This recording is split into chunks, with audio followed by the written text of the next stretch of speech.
Hello hello, j'ouvre ce vlog, nous sommes le samedi 2 mai et je m'apprête à passer une journée, un stage de filage chez Amélie qui a le nom Olana. C'est juste magnifique, je suis donc du coup pas loin de chez moi mais quand même le décor change. Ça faisait très longtemps que j'avais pas été dans ce coin de Lyon. Je vous montre, je prends juste 5 minutes parce que je suis pas en avance. Je vous montre un petit peu le décor autour de moi. En attendant, il faut quand même que je trouve ma route. On me dit que je suis à 50 mètres. Mais il y a 2 ponts, donc je vais pas traverser à la nage. Voilà, bon, je vais tenter d'appeler Amélie pour voir.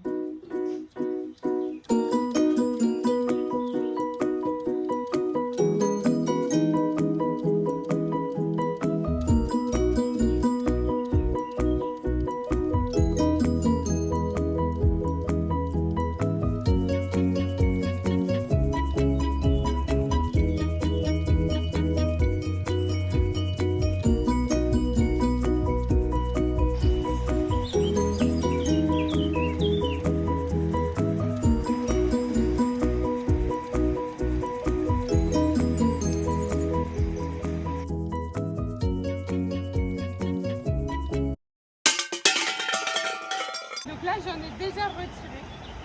Vous voyez la quantité qui reste. Et là, c'est un peu l'exemple contre exemple. Vous allez voir. Alors, celle-ci, c'est pas moi qui l'ai ramassée, donc elle est en bazar. Quand on ramasse une toison, on la roule bien, ce qui fait qu'on retrouve tout de suite le haut, du bas, du milieu, des côtés, du cul, la tête. On a l'impression de voir la bête. Voilà, donc là, j'ai retiré en fait les parties de la queue et tout ça. Mais vous avez l'animal, je l'ai vu. Ah oui. C'est la nez noire du valet, pardon, nez noir du valet. Il y a noir du velay, nez noir du valet, c'est 6. C'est des moutons avec des cornes. Juste le bout du nez, il est noir, pas bout des pattes. Et ça va donner ce genre de fil. Là, typiquement, si on vous donne une toison comme ça, ça va prendre du temps. C'est pas infaisable de la transformer. Mais vous voyez, tout ça, c'est notre problème. C'est ça notre problème. Voilà. Si la valorisation de la laine en France, c'est compliqué, c'est surtout d'abord à cause de ça. C'est ce qui me reste dans mon gros sac. Il m'en reste Voilà. beaucoup. En fait, une toison, elle peut être poussiéreuse, avec quelques crottes. Il peut avoir pas mal de petits trucs comme ça. Tant qu'elle n'a pas beaucoup de paille, on peut faire quelque chose facilement. Dès que c'en est là, ça va être du méticuleux. Là, tout ça, voilà. Donc ça, c'est une moquette, c'est du carton moquette. Là, elle est souple encore, Ouais, elle a du potentiel. Toutes ces zones-là, c'est très beau. C'est très bouclé, quoi. Mais ça, c'est pas pour du fil. C'est pas. D'accord, voilà. Donc tu ferais quoi, Laurent? De la toison feutrée. Pour garder là, les bons. Voilà. Donc, ça doit être une croisée quelque chose, ce folk. C'est pas très épais, mais il y a des zones qui le sont. Donc, je vais essayer de vous montrer. Ça, par exemple, c'est épais. Mais si vous touchez, ça reste, c'est plus la même sensation que celle d'avant. Intéressant. Et vous voyez là, il y a les 5 cm. On les a. Si on tire dessus, encore plus. Et elle n'est pas cassante. Si elle casse, on s'en sert pas, on la met au jardin. Ça, l'orangé, c'est le suin, c'est le gras. On voit, on prend la toison sur le dessus. Ouais. Bon, on sait qu'elle est bonne. Tu retournes. Là, c'est notre fameux poil court qui gratte. D'accord. Tu enlèves. Les plus condensés, les plus. Ben, tu vois, si tu regardes de très près, il est beaucoup plus épais. D'accord. Et c'est ça qu'on va enlever. Ça, on ne le garde pas.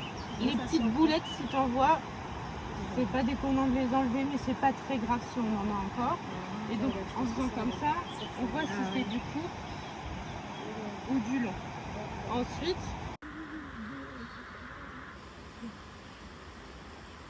Trop bien. Et du coup, oui, il faut le faire doucement parce que sinon, si tu le fais trop vite, ça fait quoi? ben, en fait, la laine, le plus grand problème. Je te laisse tester parce que c'est une sensation. C'est vrai? Les chocs thermiques, tout ça, c'est la. Ah, c'est agréable en fait. Mais là, je vous exagère tout. Oui, bah, Là, c'est bien. je ralentis, machin, j'exagère les choses. Parce que voilà, il faut.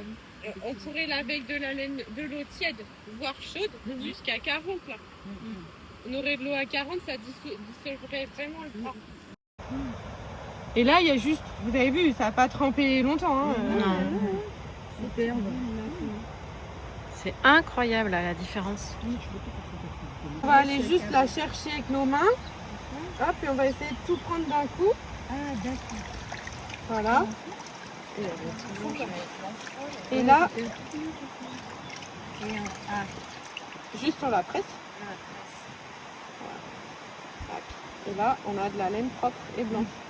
Mais il y a encore beaucoup d'eau. Et là, dans ça, hop, suffit de... Nos deux bains sont à la même température. Hein. Donc zéro stress. Et hop, voilà. Et on rejoint les copines. Papa. Franchement, C'est une perruque, quoi. c'est franchement du délire. Celle-là, Soit une barbe, soit. Voilà.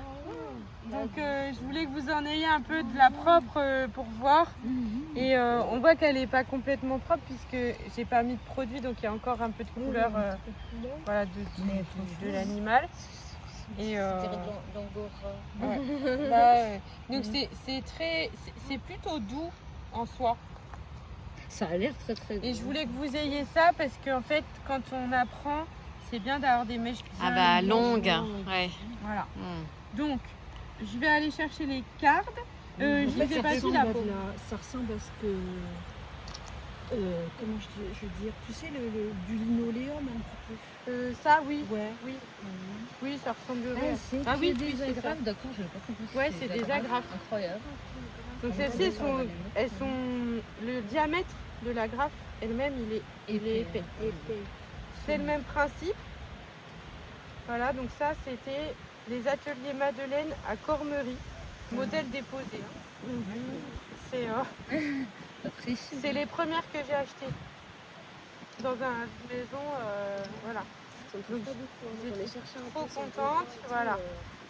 C'est ce qu'on peut, ça et ça, c'est ce qu'on peut espérer en vide-grenier, d'une maison, pour espérer trouver,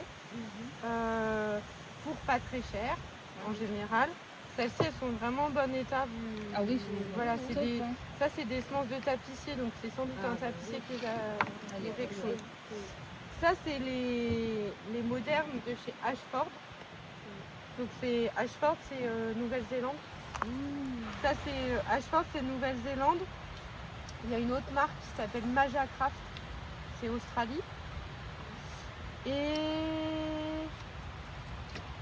Et celle-ci, ce que j'aime beaucoup, c'est le côté incurvé qui favorise le mouvement et qui peut du coup faire la forme de la jambe quand on travaille. Ça, c'est un plus. Elles sont légères. Ce que je voudrais, c'est que vous utilisiez chaque paire pour voir la différence. Parce que parfois, franchement, il vaut mieux acheter du récent que de trouver un truc à pas cher. Voilà. Elles sont légères, elles sont incurvées et là c'est un tapis avec des... En fait on parle en picot au centimètre comme les pixels. Donc il y a 72, 96, je sais plus, il y a 2-3 tailles de tapis. C'est interchangeable, quand c'est usé on peut enlever le tapis et racheter juste le tapis. Voilà. Le bémol c'est que ça vient de très loin. Et je crois qu'il n'y a qu'un seul fournisseur ou deux en France. Je pourrais vous donner les noms, peut-être que vous les connaissez déjà, mais voilà. Ceci dit, super qualité, au niveau rapport qualité-prix, c'est celle-là les plus accessibles. Quand tu dis ce qu'on prend en vide-grenier, c'est dans lesquels prix? Bah, ça va dépendre, mais moi j'avais acheté ça, puis 3 bricoles pour 10 €. Quoi. Ça, c'est pas le même prix. Non. Celle-ci encore. Ça va dépendre. Les Kromsky, ils ont beaucoup augmenté là. C'est celle-ci que j'ai achetée en premier avant celle-là. J'aime beaucoup parce que le tapis il est plus. Il y a plus. C'est un peu fin. plus grand. C'est plus fin. Donc plutôt pour les fibres fines, genre Mérinos Alpaga.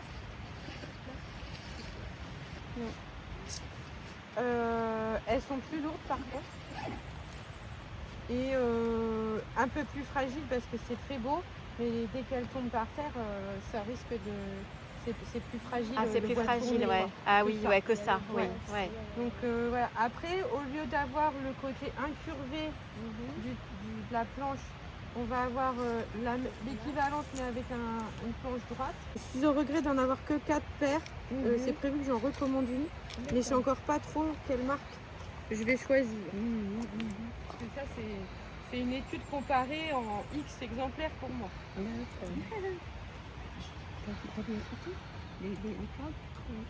Bah, en fait, je déteste faire un mauvais achat. Donc, du coup, alors, la blanche, on en a beaucoup. Donc, je vais vous montrer d'abord avec la blanche. Donc là, elle est sèche. Je ne l'ai pas écharpillée hier, avant-hier, parce que j'ai une essoreuse. En fait, j'ai tout lavé en grande quantité. Je voulais de la quantité et j'ai une essoreuse Calor des années 60 que j'adore. Et ça marche trop bien. Donc, je suis super contente. J'ai pu vous faire du volume avec en un temps record. Vous voyez là, tout à l'heure, on en avait des mèches bien bouclées comme ça. Là, elle est vraiment douce. Je suis super contente de vous avoir trouvé ce type de toison parce que c'est vraiment le bon exemple. On va venir poser les mèches. Si vous voyez les picots, ils font un angle comme ça, un petit crochet. Et donc on va venir à contre-crochet pour pouvoir que ça s'accroche. On ne va pas aller jusqu'à la rangée du haut. On va partir d'un côté pour aller de l'autre et sans monter jusqu'en haut. Et on va venir hop, poser la laine dessus de manière régulière. Je la garde avec la paume vers le ciel. Je suis gauchère, je travaille avec ma main gauche. Je suis droitière, je travaille avec ma main droite. Dans l'autre sens. Vous voyez l'intérêt d'avoir les jambes bien à l'équerre, c'est qu'on peut poser sur quoi. Moi je suis en short, je vais faire très attention, ça va, vous êtes toutes en pantalon. Mais Ah oui, on va pas se garder piquer. la cuisse, ça fait du bien. Et là je vais venir chercher tout ce qui dépasse avec le haut de celle-ci.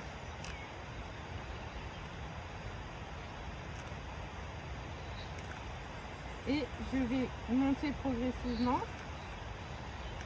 jusqu'à tout aller chercher et je soulève, je tire. Donc là, si je fais rentrer les agrafes les unes dans les autres, ça donne une telle résistance que je peux rien faire. Mais si je soulève, hop, je tire, ça passe. Voilà. Hop, j'ai tout récupéré, même de la noire qui était là avant. Là, grosso modo, je pourrais m'arrêter là. Parce que cette laine-là, elle n'est pas trop emmêlée. Mais pour vous remontrer, je vais le faire une deuxième fois. Et vous avez vu, tout ce qui était sur le tapis se retrouve au bout. Hop. Allez, elle est très belle cette laine, franchement. Voilà. Je soulève. Hop. Et je peux faire un petit coup arbrousse-poil pour vraiment tout récupérer. Vous le voyez, là, j'ai du noir de toutes les couleurs et tout.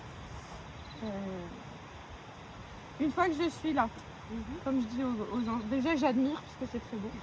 Mais comme je dis aux enfants, ben, je rabats la moustache, hop, et je vais venir rouler tout le long de mon tapis pour faire un rouleau qui me permettra de faire du fil.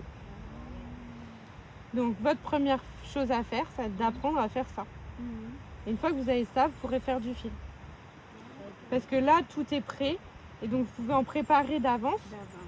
Et en faire plein, carder, puis ensuite filer. Ou alors, carder, filer. Mais moi, je trouve que c'est plus pratique de carder pas mal d'avance. Et voilà. Là, il y a 1-2 grammes. Combien pour un pull Je sais pas, 300 plus que ça. Ah, oui, j'ai fait un pull à 300 il n'y a pas longtemps. 800 grammes. 8 écheveaux? Bah non, mais 100 grammes. 100 grammes, oui, il te faut 300 grammes. 300 grammes, 300 grammes, 400 grammes. Ouais. Ouais. Ouais, bah, Voilà. merci. On y va. D'accord. Juste faire comme du scratch. Tu sais, tu vas les coups, voilà. Donc là, c'est bon, tu peux retirer ta moustache. Je fais ma moustache. Voilà. Et tu peux passer à la serviette. Alors, la paume vers le ciel. La paume vers le ciel.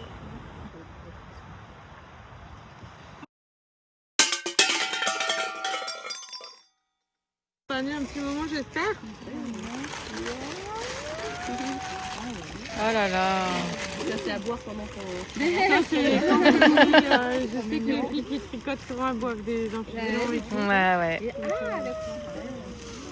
Voilà. Et ils ont tous été fabriqués par mon beau-père qui s'est découvert une passion pour le bois depuis la retraite là. Ah, c'est génial. Un pote, un papy et tout, ils font des tas de trucs et il me dit tiens moi je vais t'en faire et tout. Donc j'en ai le plus régulier possible évidemment, c'est mieux. On va commencer à étirer ce fil, enfin, cette laine qui va devenir notre fil après. Quand on débute, c'est une étape qui est importante parce que ça va nous sécuriser la suite. Quoi. Si ça c'est fait, on a une grande partie du travail de fil. En fait, c'est bien si vous pouvez faire pas mal de fils premiers parce que plier en deux de fil. Donc, si vous avez 10 mètres, ça vous fera que 5 mètres, etc. Donc, voilà. Effectivement, ne serait-ce que pour se faire un écheveau de 200 mètres déjà. Voilà. Bon, ça fera une chaussette pour le gros doigt de pied. Alors, je peux vous dire, j'ai fait l'exercice sans compter le quart d'âge. C'est-à-dire en comptant juste filage, fil premier et retors au rouet. Pour faire 100 grammes, j'ai mis 4h30. D'accord. Sans le quart d'âge. Hein. Le quart d'âge, c'est en option. On va mettre une journée, non? Oh là là, ouais, c'est hyper. Pour faire combien? 100 mètres? 100 grammes. 100 grammes. De culotte. Qui correspond à combien de mètres à peu près? Je sais pas, c'était les bobines qui sont là. 100 grammes, 300 mètres, 250 mètres, je sais pas trop.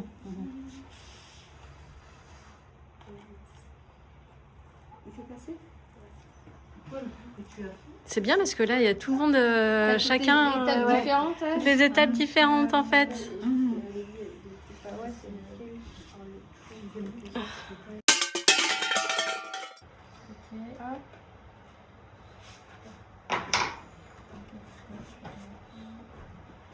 Tac. Moi, je fais juste deux tournées. Hop.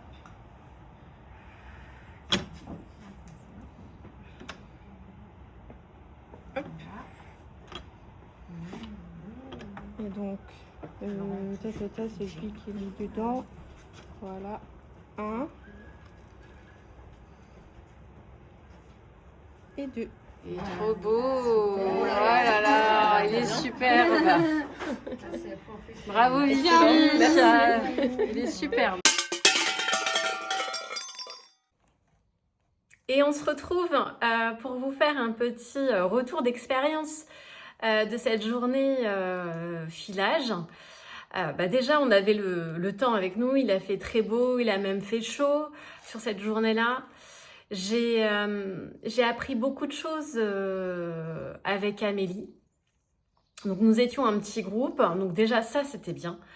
Un petit groupe 4-5 et ça nous a permis déjà de pouvoir discuter bien avec Amélie. Je crois que dans la vidéo, il y a une apparition d'Adrien, donc qui est le conjoint d'Amélie, qui est lui berger. Donc c'est un couple vraiment très très intéressant dans leur façon de voir la laine, de voir les choses. On a pu voir et participer à tout le déroulé de la toison jusqu'au fil, même si moi je vous cache pas que ce qui m'intéressait le plus c'est d'apprendre à filer. Je crois que le cardage, malheureusement ce n'est pas pour moi, enfin il faut avoir quand même beaucoup de force pour pouvoir carder, enfin si vous avez vu avec les peignes là, il faut quand même, voilà. Donc, du coup, je suis revenue avec un petit coffret. Donc, on le voit, voilà, dans la vidéo. C'est le papa d'Amélie qui fait notamment ce fuseau, quoi. C'est ça, c'est le fuseau. J'ai recommencé à filer pour pas perdre le geste. Alors, en tant que tricoteuse, qu'est-ce que vous voulez? C'est arriver à filer le plus fin possible. Sauf que c'est pas ça le truc. C'est qu'il faut filer avec le plus de régularité possible. Alors, j'en suis pas encore là. Je vais vous montrer moi ce que j'ai filé. Mon premier écheveau. Je vais pas le défaire. Hein. Ce que j'ai... Ah, j'ai le soleil qui... Voilà. Mon premier écheveau... Voilà, que j'ai filé. Donc, le tout, c'est pas de faire un fil fin, mais c'est de faire un fil qui soit régulier. Et c'est le plus difficile. Donc, alors là, j'ai pratiquement plus de toison, là. J'ai de la mérinos d'Arles, mais j'en ai pratiquement plus. Du coup, j'ai fait un achat que j'attends chez Les Petites Potions. Oui, il me semble. J'attends, mon... Oh, je perds les mots. Ma tresse, voilà, qui va arriver prochainement. Et j'ai hâte de me remettre à filer. J'ai adoré. C'est hyper méditatif. Alors, j'avais vu, je sais que Julie de Lolipelote, elle file, et que ça avait un côté méditatif. Là, clairement, par rapport au tricot, enfin, moi, quand je tricote, je pense à beaucoup de choses. Enfin, si c'est du jersey en droit, et voilà. Mais vraiment, c'est un côté très méditatif, très reposant, parce que votre respiration se cale, vous êtes fixé sur ce que vous devez faire. Vraiment, c'est une belle expérience. C'est pas très onéreux, ça. Quand vous avez le geste, et bien après, il suffit plus que chez vous, vous prenez un petit quart d'heure et puis vous filez. Donc, voilà, les aventures filage commencent pour moi. Je sais que Au Fil d'Horus va aussi nous mettre à la vente, je crois, des tresses pour qu'on puisse filer. Donc ça, c'est super, c'est génial. J'attends ça avec impatience. Donc, je vais vous montrer la petite carte de Olana. Alors, j'espère que ça va faire le focus. Voilà. C'est Amélie Moreau. Voilà, elle a un site internet, elle vend sa laine et en plus, elle est ultra gentille, super sympa et très pédagogue parce qu'elle nous a appris, elle organise des ateliers filage, teinture, mais aussi, je sais qu'elle va voir des écoles primaires, elle explique... voilà, ce qu'est la laine, comment on fait. Et je trouve que c'est une façon aussi de transmettre superbe. Donc voilà pour le côté filage. J'espère que ce que je vous aurais raconté dans la vidéo vous aura plu.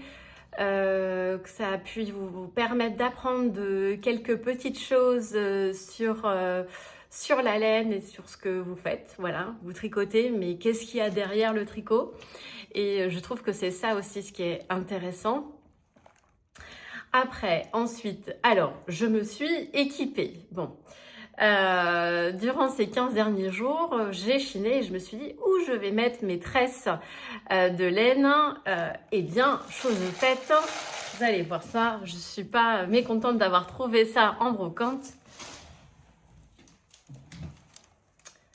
Alors, c'est une panière à chat. Il paraît que le monsieur à qui je l'ai acheté m'a dit « Ah, mais vous pouvez aussi, si vous avez besoin d'aller chercher des poules au marché, vous pouvez y aller avec ça. » Bon, bah, j'ai pas de poules, mais bon, soit.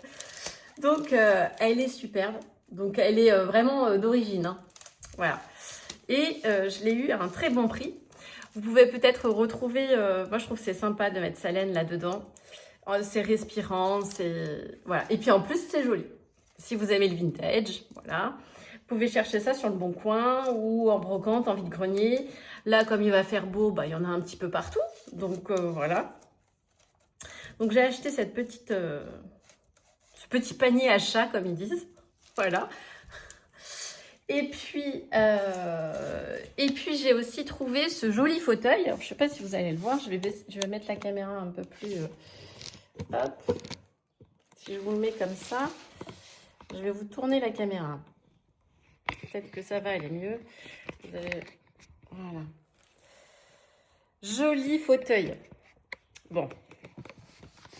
J'adore le vert. Donc, voilà. Je ne pouvais pas résister quand j'ai vu ce fauteuil. Et c'est surtout que je pense que j'ai pas une installation correcte quand je tricote.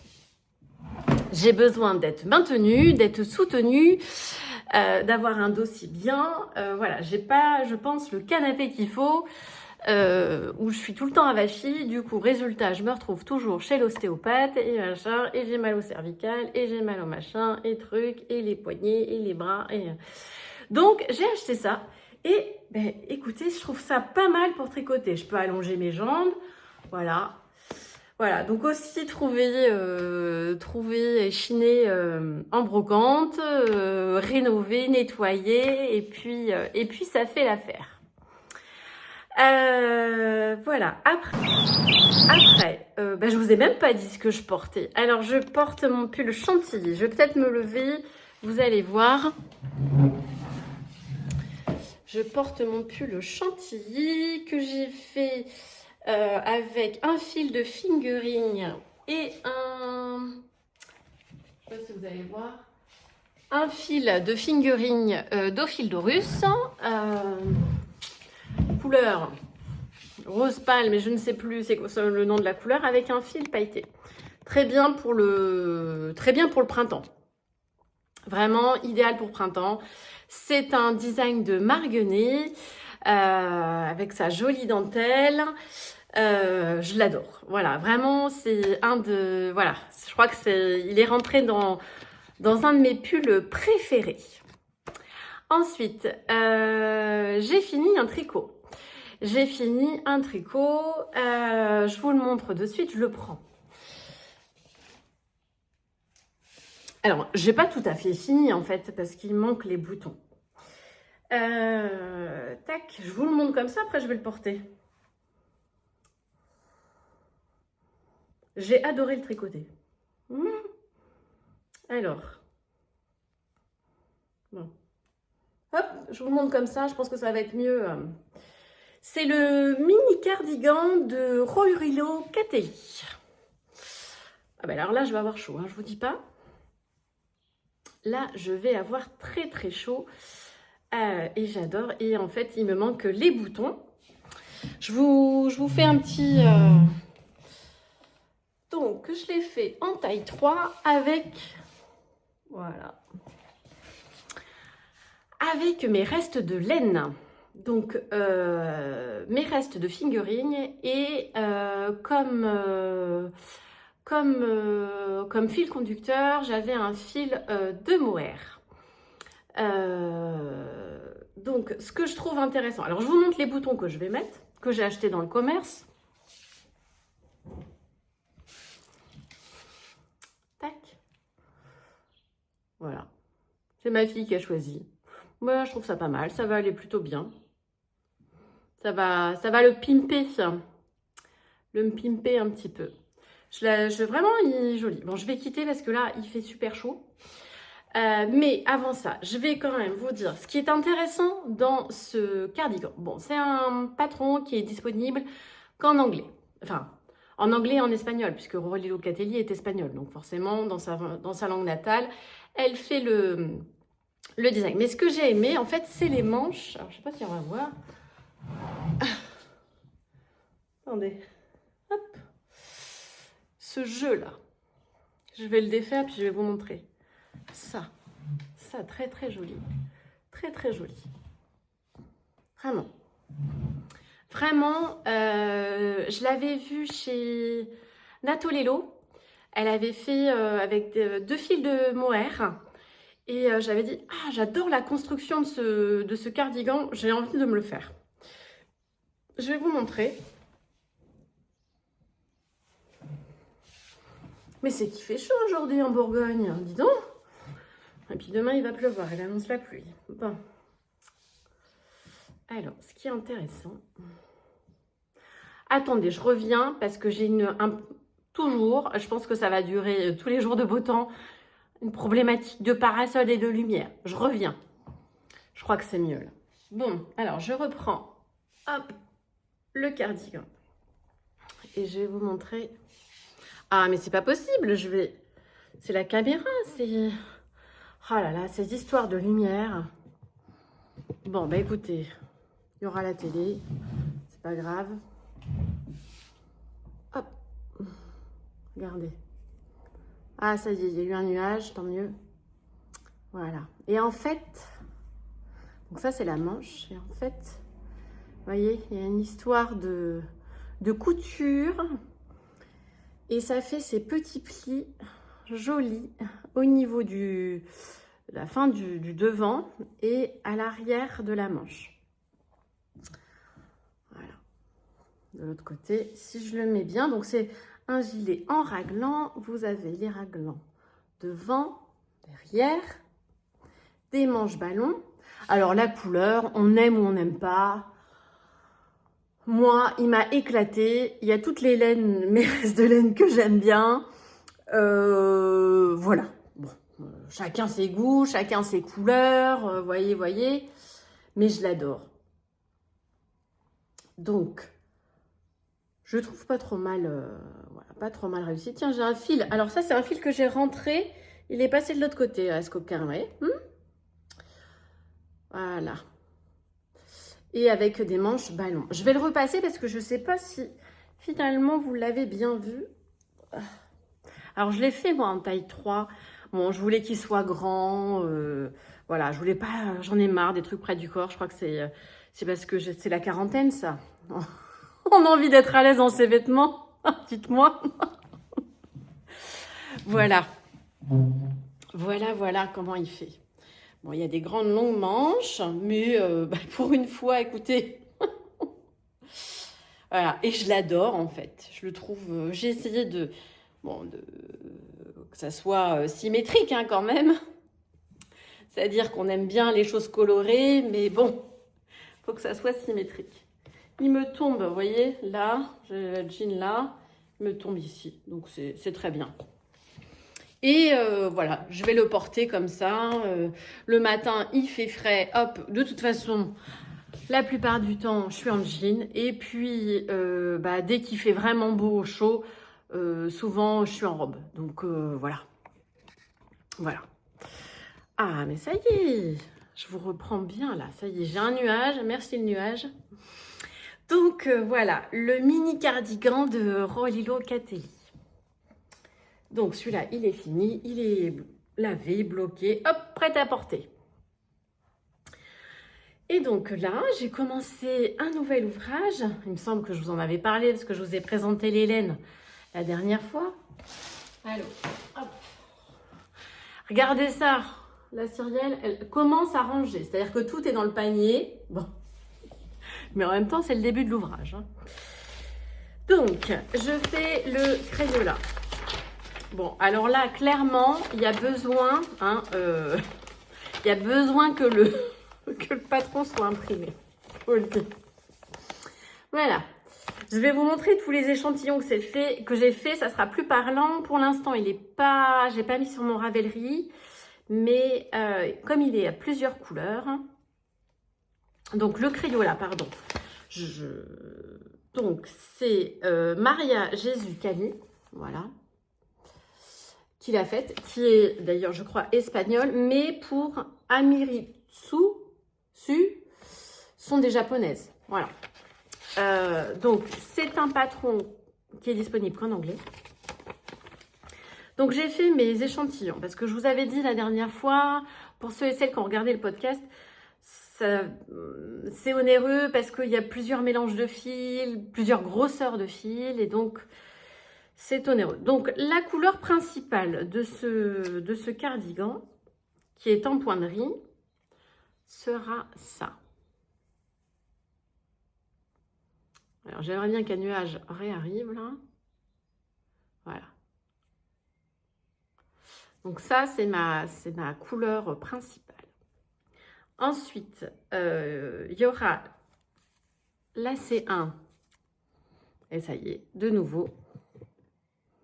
La C1, je ne vais pas m'en sortir avec la C1 comme ça.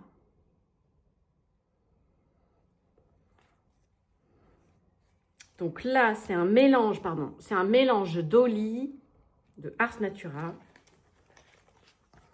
Jolie, super belle laine. Fingering. Donc c'est sa base Molyflex, il me semble. Donc mérinos et nylon. Il est très très beau, que j'ai mélangé là dans mon échantillon avec de la belle coco de chez Hobby. De la blanche. Oui, coloris 01. Voilà, la blanche. Blanche crème, hein, c'est 01, mais...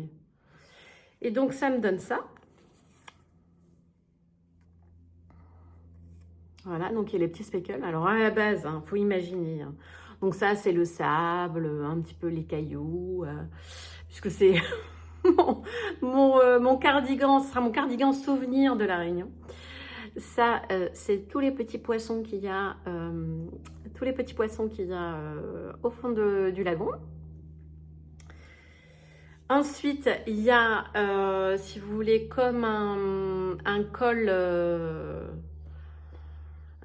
comment on appelle ça? Vous savez, avec deux bandes là. Un col châle, voilà, ça y est, je l'ai.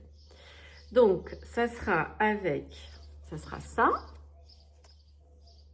Hop, que ça fasse la mise au point. Donc là, j'ai mélangé deux fils, je l'ai doublé. Donc, c'est ce coloris-là. Donc, ça, c'est coloris lagon. Avec un mélange de mohair de chez Hobby. De la Kid Silk de chez Hobby. Donc, ça, c'est coloris 05. Hop. Donc, ça fait un peu crème, un peu jaune.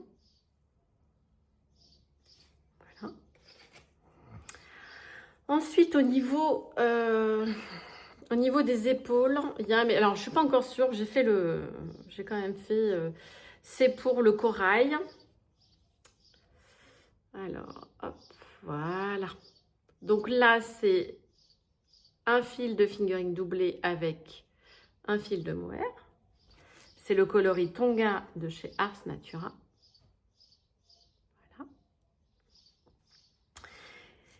Et pour le moment, puisque c'est un cardigan qui se commence du bas vers le haut et il va falloir faire des coutures, j'ai commencé.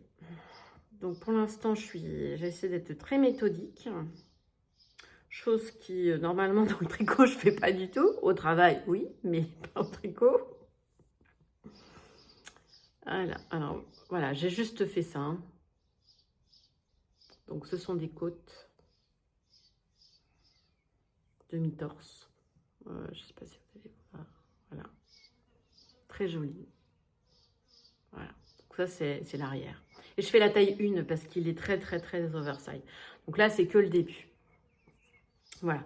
Mais en tout cas, donc j'ai que ça. J'ai encore mon petit top, vous savez, que j'ai pas avancé. Alors, je ne vais pas vous le montrer. Voilà. Et puis voilà ce que j'ai fait durant ces 15 derniers jours. ça fait pas grand-chose. Mais en même temps, bah, j'ai d'autres choses à faire. Donc, en plus, je pense que j'y arriverai pas à tricoter toute la journée. Je pourrais pas. Donc, ben voilà ce que j'avais à vous montrer. Surtout, n'hésitez pas à me laisser des commentaires. Voilà, si vous avez des questions, si vous avez des petites voilà, remarques. Gentilles, hein, les remarques. Non, je rigole. Non, dites bien ce que vous voulez. Voilà, en tout cas, moi, c'est toujours un plaisir de venir vous voir. Écoutez, je vous souhaite beaucoup de tricot, de belles journées ensoleillées. Et puis, ben, je vous dis à bientôt, j'espère dans 15 jours, avec des avancées tricot. Bye!